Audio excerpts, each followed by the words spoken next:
Hello and welcome to our 8th session. In this session we'll be doing what I hope will be the final review of doped semiconductors, specifically the relationship of the Fermi level to either the intrinsic or to the band edges. We'll be taking a look at P doping. We'll be revisiting the hot plate experiment, and we'll be looking at that in a little bit more detail, and I think you'll find that actually quite rather interesting. And then hopefully, if we have time, we'll be introducing the concept of capacitance. Okay, to start us off, sometimes when I'm listening to Mozart or Beethoven or Rossini, I get a rather interesting idea pops into my head. It's a mother speaking to her young child and saying, you know, my darling child, when your father and I were making love and conceiving you, we were surrounded not only by lust and by love, but we were also surrounded by beauty. And with that thought, exultate jubilate.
Okay, so again, this is a kind of a broad outline of what we'll be doing, and let's jump right in.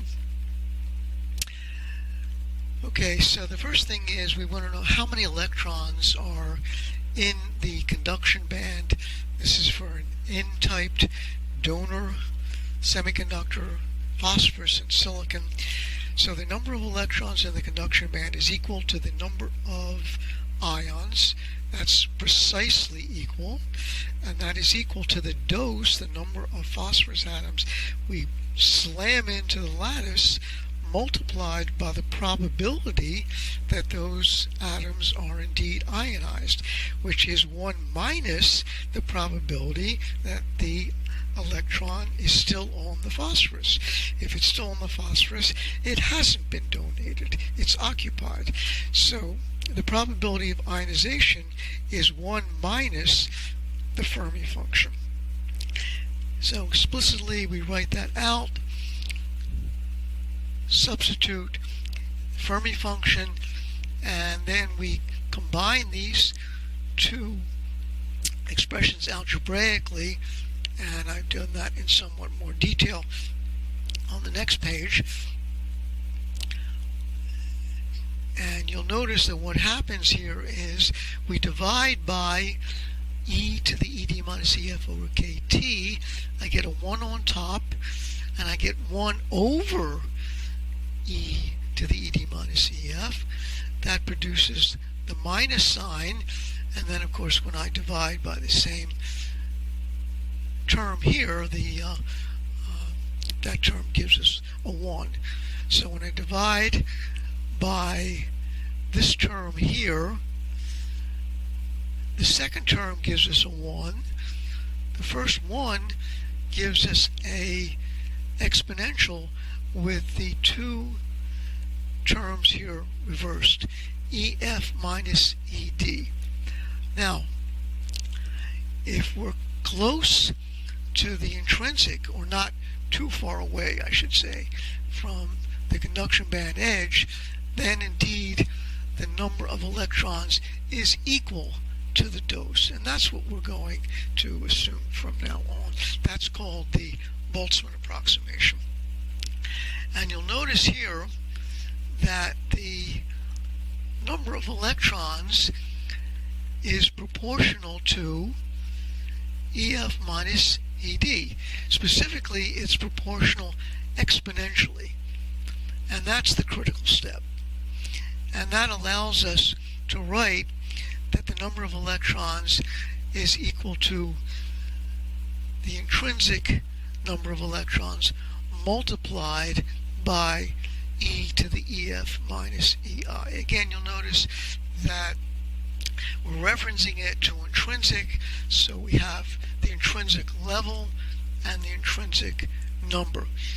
Now if we go all the way up, because EF changes, EF goes up as the dose goes up, so when EF is equal to EC, EC minus EI is just the band gap divided by 2, and we call that NC.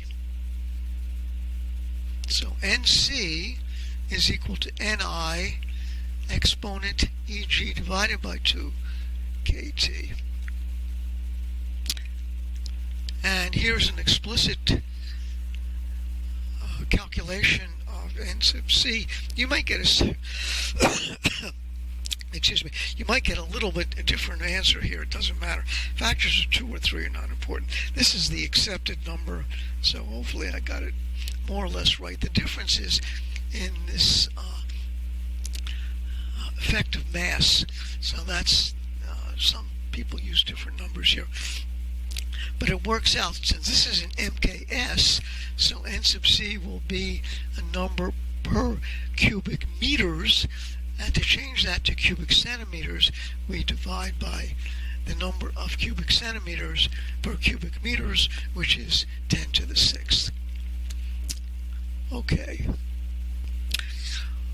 so now we're ready to take this equation and take it apart and solve for EF minus EI. We wrote that down in the last session. Now we're going to actually calculate it. It's relatively straightforward. We take the logarithm of both sides, which is done here. The natural logarithm of n equals the natural logarithm of all of this stuff. In the parentheses, the natural logarithm or logarithm of a product is the product of the logarithms. So here it's logarithm ni multiplied by the logarithm of e to the f minus ei over kt. The logarithm of e is 1, so we just bring this number down. We bring the ni over here, makes it puts it on the denominator, and that's it. That's our basic equation, and it relates the position of the Fermi level to the number of electrons in the conduction band, and that's what we used in our last session. So if we take n is equal to 10 to the 15th, they're all ionized, so we don't have to worry about the probability of ionization. And we showed last time that we got 0.3 eV, so that the Fermi level is 0.3 eV above the intrinsic, and we showed that here, and it is 0.26 eV below the conduction band. And again, this is just a review of last time, where we used the reference to the conduction band edge rather than the intrinsic,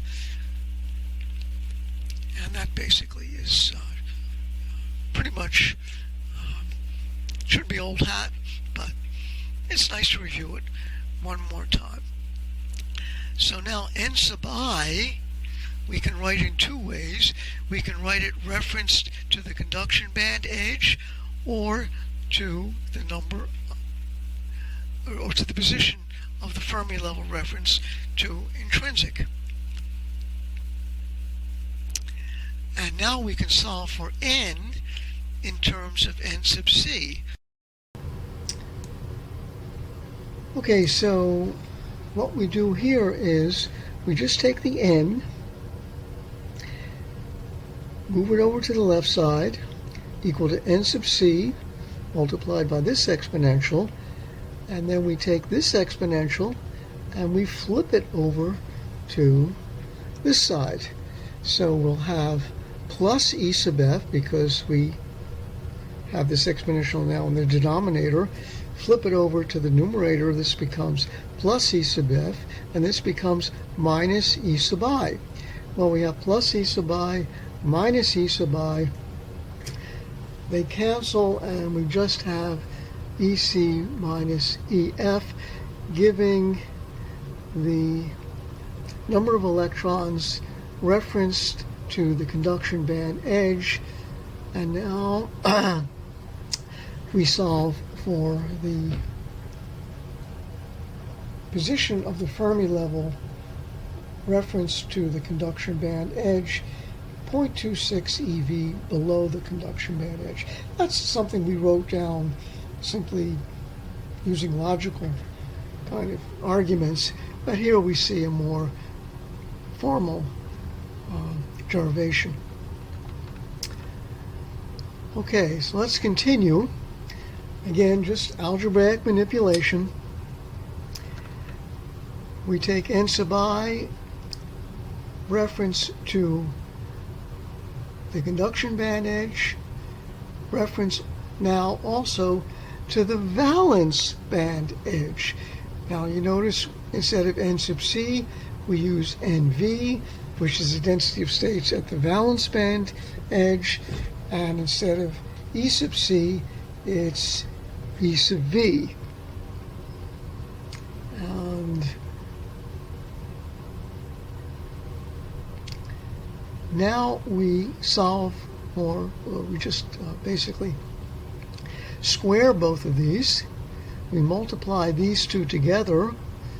This term multiplied by this term gives n sub I squared, and then we have nc multiplied by nv, and we just add these two bad boys together, and now we get nc nv. Let's see what we can cancel. We can cancel the e sub i's, and it's just ec minus plus ev, which is simply the total band gap. So n sub I squared now is equal to nc nv multiplied by the exponent times the entire band gap for silicon, 1.12 eV.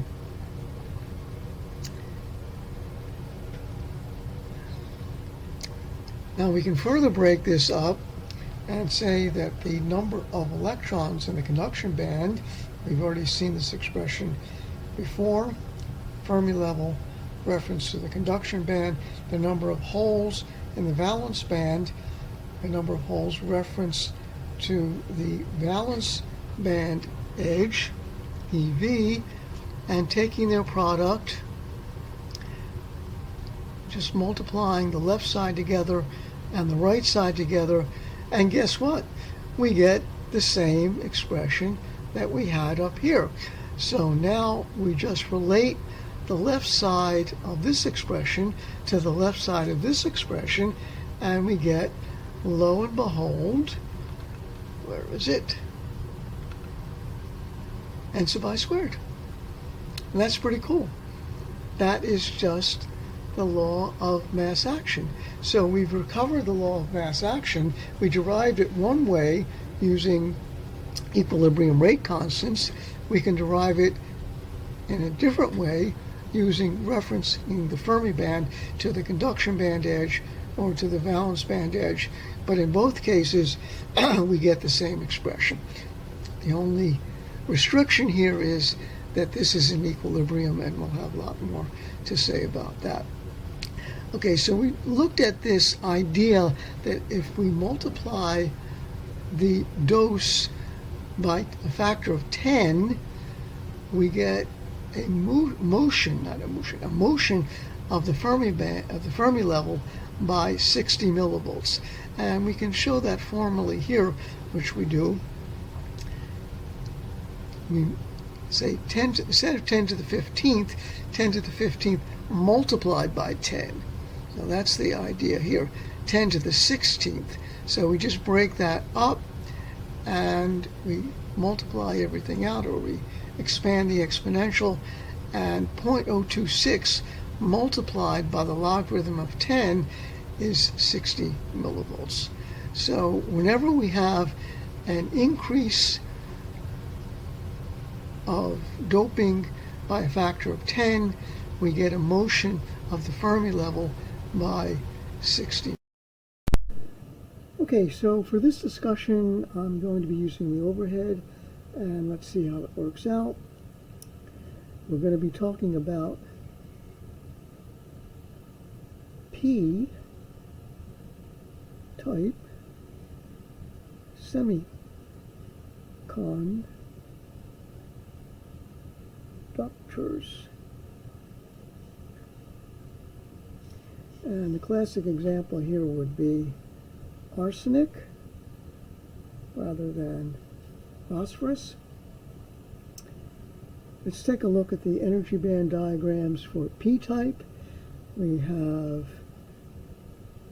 the intrinsic on the top now, rather than on the bottom. And we have E sub F below the intrinsic, and the valence band E sub V on the bottom, and this distance here is 0.56 eV, 1/2 the band gap.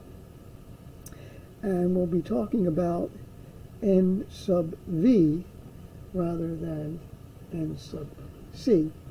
Now recall, for the N-type doping, we had N, number of electrons in the conduction band, is equal to N sub I multiplied by the exponential EF minus EI divided by KT, or when referenced to the conduction band edge, EC, EF minus EC divided by KT. Now the reason that we have the order this way is because we want this number to be much greater than 0, because N sub I is much less than N.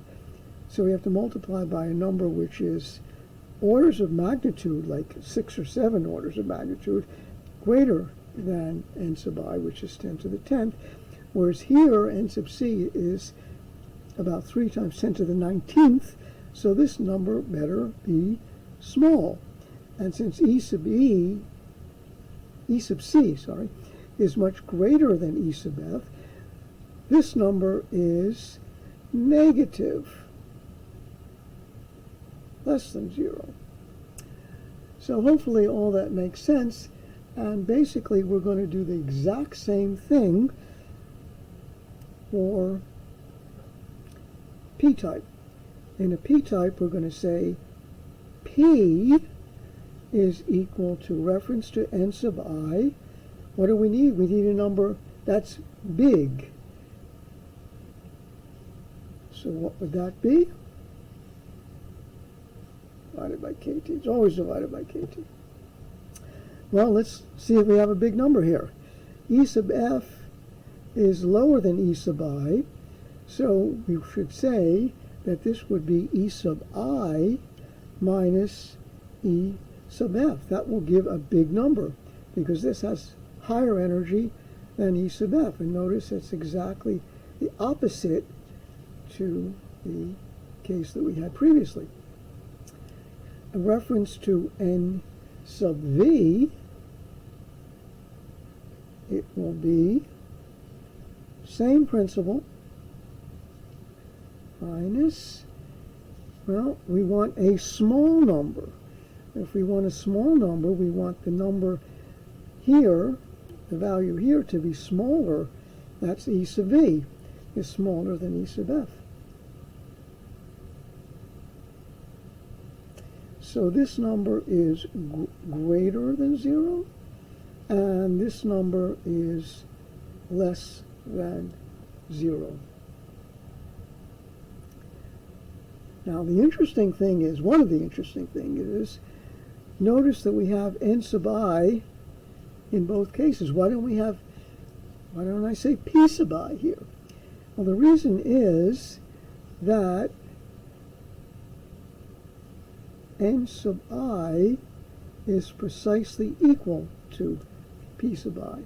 So there's no reason to introduce another symbol we don't really need, because the N sub I and the P sub I are produced in pairs.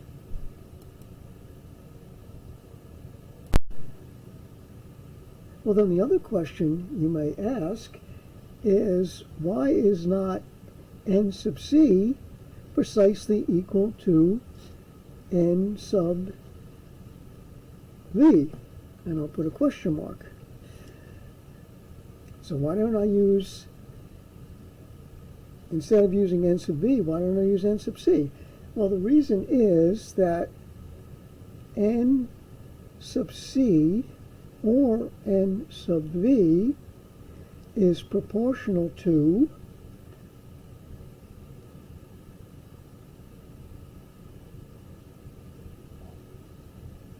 over 2 pi h bar squared. And the critical issue here is this thing right here. This is called the effective mass, the effective lattice mass, and the effective mass for an electron is different than the effective mass for a hole. So while N sub C is about 2.8, I should have rounded off to 3, but it doesn't matter, times 10 to the 19th per cubic centimeter. N sub V is somewhat smaller. It's about 1.8 times 10 to the 19th, again per cubic centimeter. And those values hold pretty much across a very wide spectrum of semiconductors. The N sub V is always going to be less than the N sub C. So if we put in here the doping of, let's say, doping of 10 to the 15th, we would have that P is equal to 10 to the 10th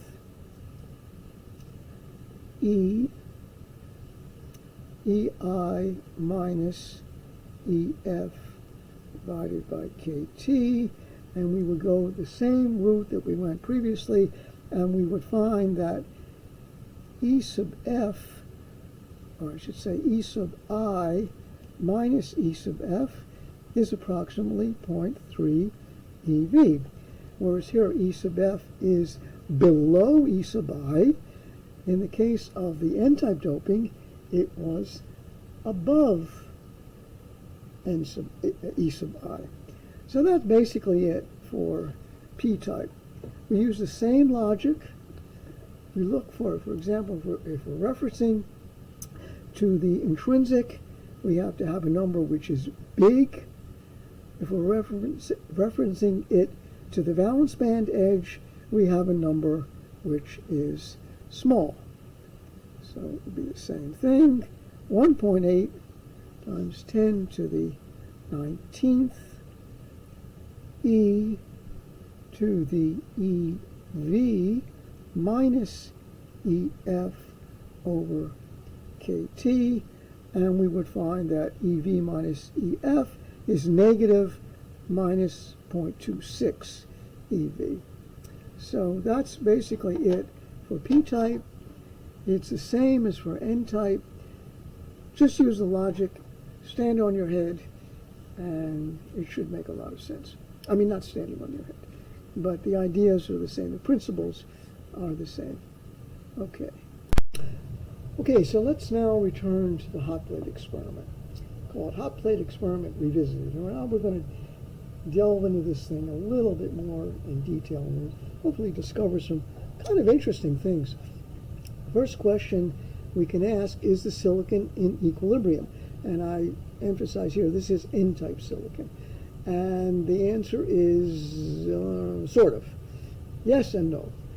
Depends on what you mean by equilibrium. There's a temperature gradient. And because there is a temperature gradient, one side is hot, the other side is cold, and there's non-equilibrium as far as temperature. That's the first law of thermodynamics.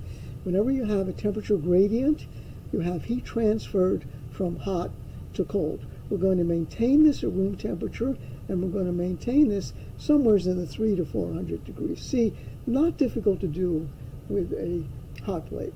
So this would suggest non-equilibrium. Well, that's the yes part. There's also a no part, because there is no charge being transferred. There's heat being transferred, but there's no charge flow. Why is there no charge flow? Well, it's not connected to anything. And a device, any device, no matter how simple, in this case one component, or complex, could have 10 different components. If there's no charge transferred to an external circuit, then there's no charge transferred. This system is in material equilibrium.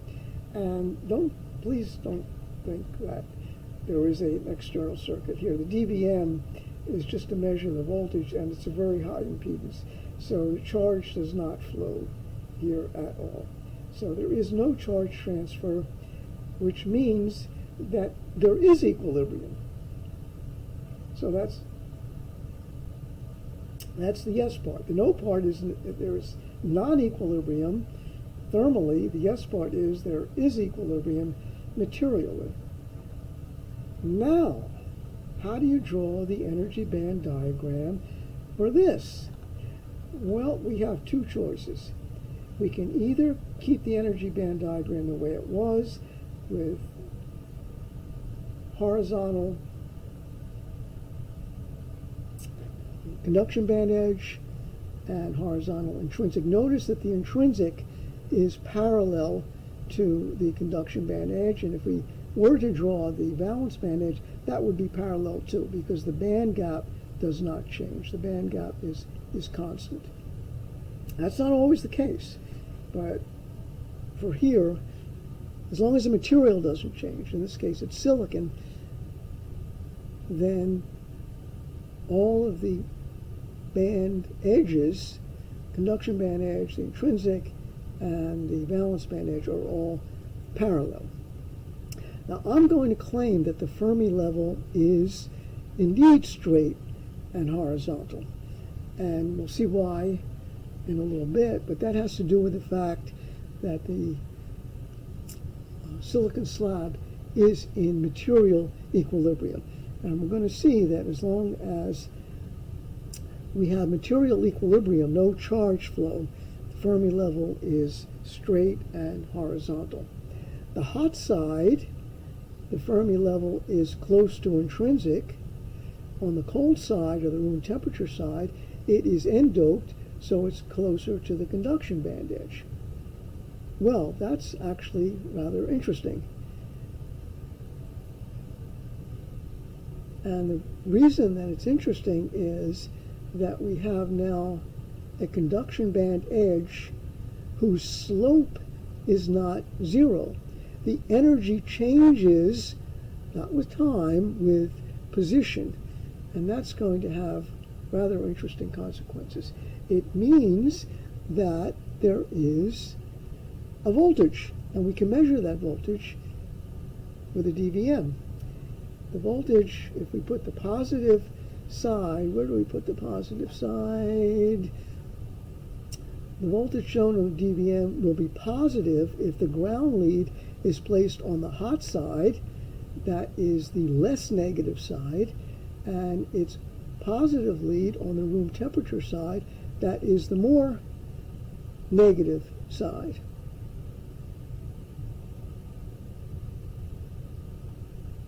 Now if we go the other way, so we have a P-type semiconductor, it's the exact opposite. The room temperature side is closer to the valence band edge because it's p-doped, and the hot side is closer to the intrinsic because it is less p-doped.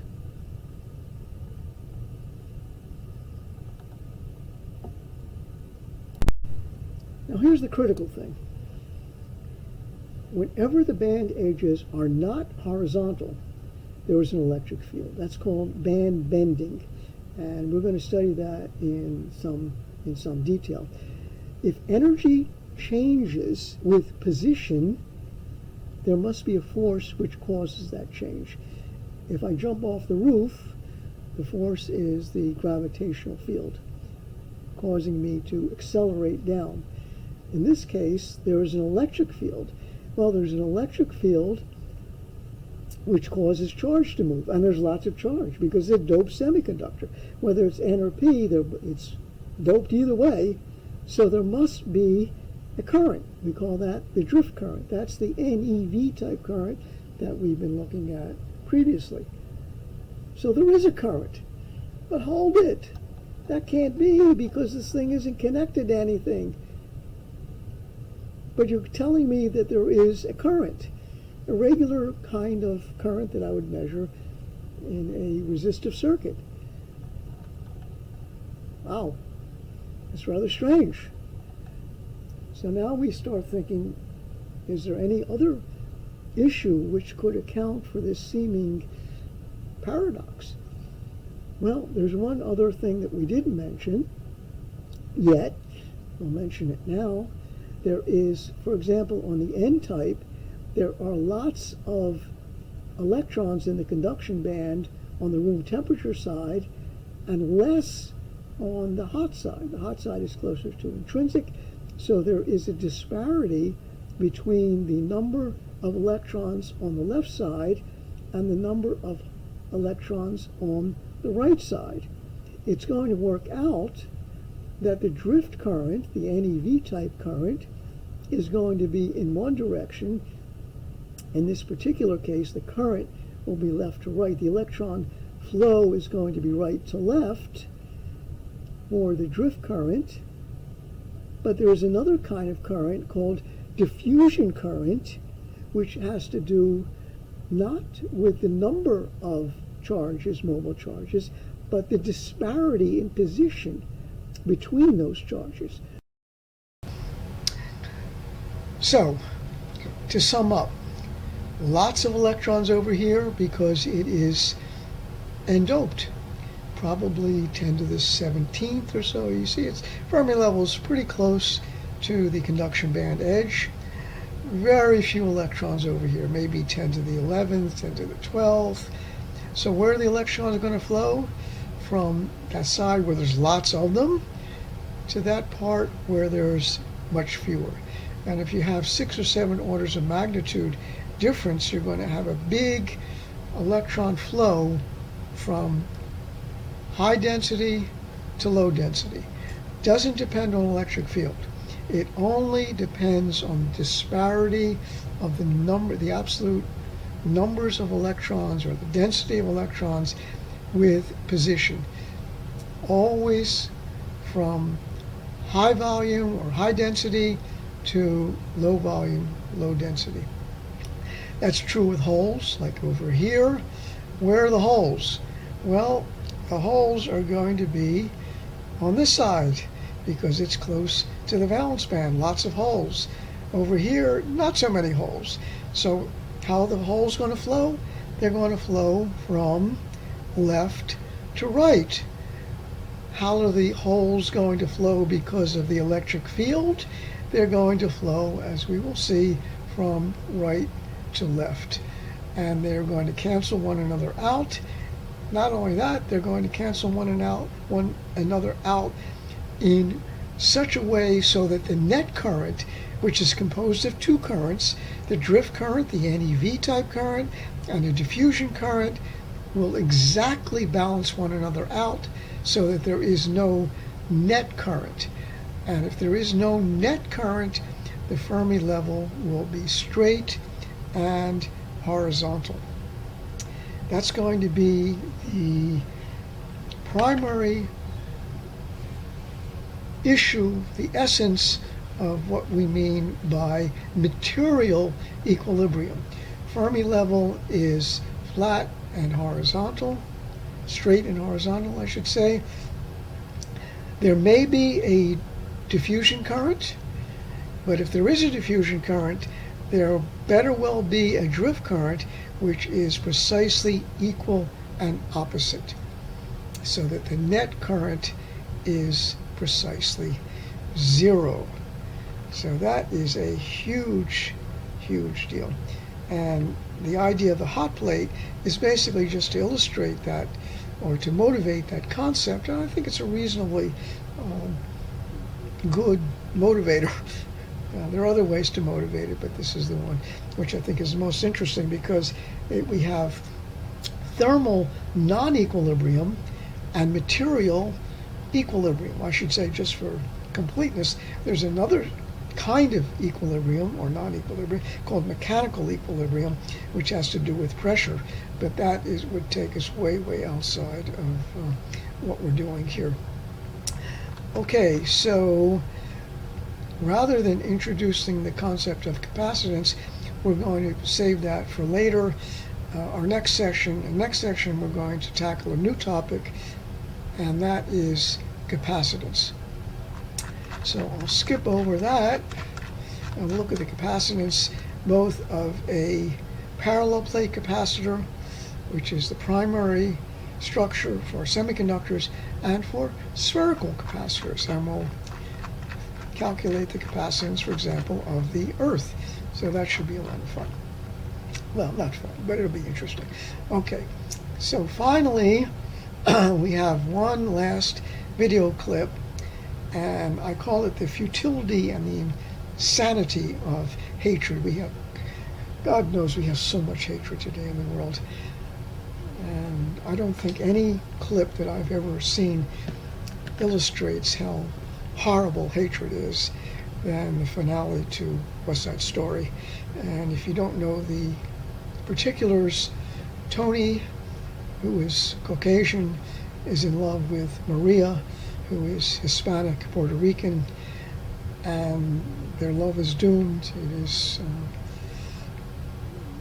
it's pretty terrible, because the Caucasians and the Hispanics don't get along, to say the least. They hate each other, and Chino is trying to kill Tony, and Tony thinks that Maria has been killed by Chino, and Maria thinks that Tony has been killed by Chino. And Tony, we focus in on Tony at the end, he is frantic with grief, and he's lashes out, "Chino, kill me, kill me." And, well, let's look at the finale to the wonderful movie based on the musical West Side Story by Leonard Bernstein. Come on, Chino! Get me too! Chino! Chino! Chino! Chino! I'm calling for you, Chino! There's nobody here but me! Come on! Please, will you? I'm waiting for you. I want you to.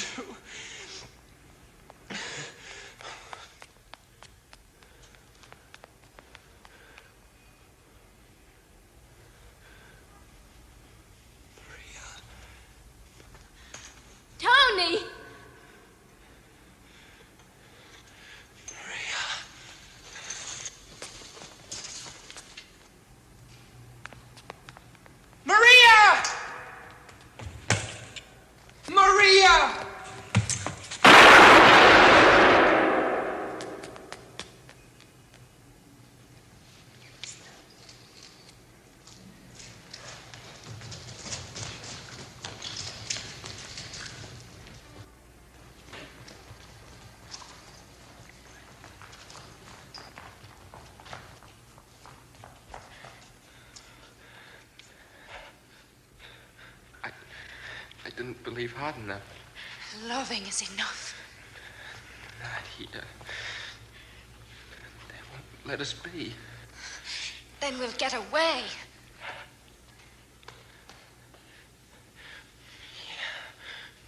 We can. Yes. We will. Yes. Hold my hand and we're halfway there. Hold my hand and I'll take you there. Somehow, someday,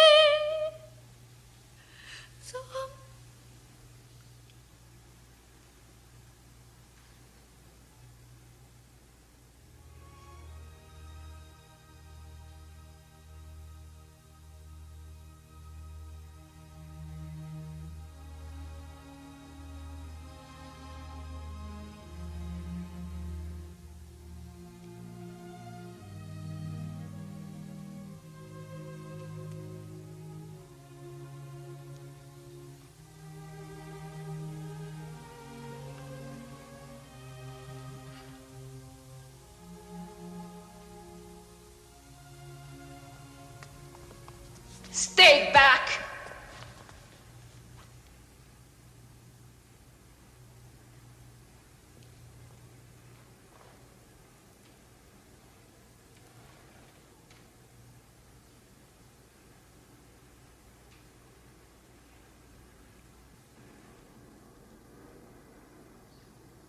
How do you fire this gun, Chino? Just by pulling this little trigger? How many bullets are left, Chino? Enough for you? And you? All of you! You all killed him! And my brother! And Rick! Not with bullets and guns. With hate! Well, I can kill too. Because now I have hate! How many can I kill, Chino? How many? And still have one bullet left for me.